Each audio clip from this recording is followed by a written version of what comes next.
Hello! Aujourd'hui, j'ai 3 livres à vous présenter. C'est parti, on commence tout de suite.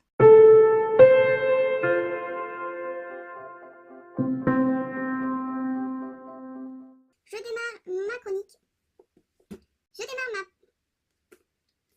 Je démarre mon point lecture par Le cœur entre les pages de Shelley King, édition Prélude.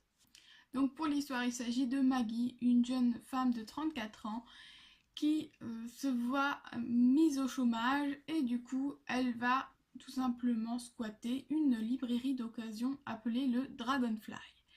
Et finalement, petit à petit, on va la suivre dans ses aventures puisqu'elle va décider de remanier un petit peu toute cette librairie pour qu'elle ait un peu plus de clients. J'ai trouvé l'histoire plutôt originale. J'aime beaucoup quand ça parle de livres, bien sûr.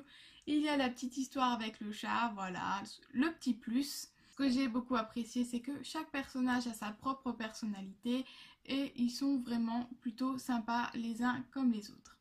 Tout au long du livre, j'avais vraiment très envie de savoir ce qu'allait devenir cette librairie et c'est vraiment là que l'intrigue se met, pour ma part en tout cas, c'est vraiment ça que j'avais envie de savoir jusqu'au bout. En revanche, la petite romance entre Maggie, donc le personnage principal, et un homme qu'elle va rencontrer, j'ai trouvé que c'était un petit peu superflu et je n'avais vraiment pas forcément envie de cette histoire d'amour dans ce livre. Je trouvais qu'elle n'était pas forcément obligatoire, du coup ça m'a un petit peu embêtée. En revanche, la fin de ce livre était vraiment super, j'ai vraiment beaucoup apprécié la fin du livre. Du coup ça m'a permis un petit peu de remonter dans mon estime et d'apprécier un peu plus la fin de ce livre. Les chapitres sont un petit peu longs, ils faisaient à peu près une trentaine de pages chacun. Du coup, c'était une lecture qui était un petit peu lente, ce qui est dommage parce que pour ma part, je n'arrive pas à couper au milieu d'un chapitre. Faut que j'aille jusqu'au bout, sinon je sais plus où j'en suis quand je reprends.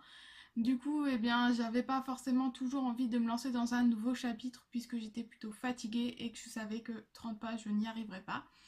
Du coup, ça c'est le petit bémol. En revanche, la plume de l'auteur était vraiment appréciable. J'ai beaucoup aimé puisqu'elle était plus dans l'action que dans la description, mais savait tout de même y faire pour nous faire voyager, donc j'ai plutôt apprécié. C'était une lecture plutôt sympa, mais pas non plus transcendant.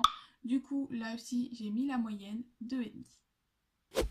Je vous présente ensuite Monsieur Papa de Patrick Covin. Ici, on va suivre un jeune garçon appelé Laurent qui vit chez son papa puisque ses parents sont divorcés. Son père, lui, a décidé pendant les vacances de partir à Bangkok et de laisser son fils à son ex-femme, donc à la maman du jeune Laurent.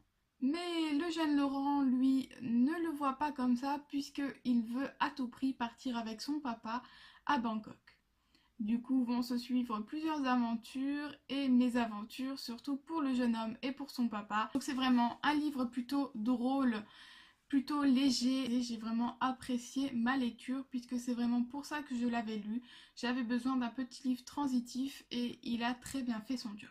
On s'attache vraiment au jeune petit Laurent et à la relation qu'il a créée avec son papa qui est assez particulière, plutôt copain-copain que papa et enfant, puisqu'il ne l'appelle d'ailleurs tout au long du livre absolument pas papa, mais par son nom, par son prénom, pardon, Franck. Voilà, je trouve que cette relation était plutôt drôle et plutôt sympathique. Je crois que je me répète, mais vraiment c'est ça. Ce livre, dans la généralité, était vraiment bien. L'intrigue, quant à elle, est vraiment bien puisque voilà, je m'attendais à ce qu'on sache le dénouement un petit peu, s'il allait partir à Bangkok ou pas, à peu près à la moitié du livre, et puis ensuite, avoir le voyage peut-être. Ce n'est absolument pas le cas, puisque tout au long du livre, jusqu'au bout, on ne sait pas s'il va partir avec lui ou pas. Je crois que c'est dans les 5 dernières pages que on découvre s'il a réussi à partir avec son papa à Bangkok ou pas. Donc ça, c'était plutôt sympa aussi. Le style d'écriture est un petit peu particulier puisqu'il s'agit du point de vue de l'enfant. Du coup, vraiment, c'est écrit comme si c'est l'enfant qui parlait, avec quelques fautes de syntaxe, j'allais dire. Mais vraiment, ça colle tout à fait au point de vue de l'enfant et vraiment, on arrive très bien à s'imaginer dans la tête du jeune garçon. Donc, c'est vraiment très bien fait. J'ai vraiment passé une bonne lecture, j'ai vraiment apprécié ma lecture et il a, comme je disais, très bien fait son job. Du coup, je lui mets 3 sur 5. Je termine ce bilan avec Nos âmes jumelles de Samantha Bailey que j'ai ici, édition Françoisie. Donc le début de ce livre a été un petit peu confus pour moi puisque je ne savais pas toujours qui était qui et qui parlait vraiment. Mais j'ai tout de même continué ma lecture et j'ai beaucoup apprécié finalement cette lecture.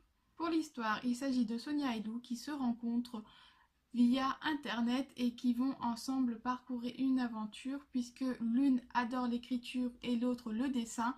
Du coup, elles vont se lancer dans l'aventure de l'écriture d'une BD.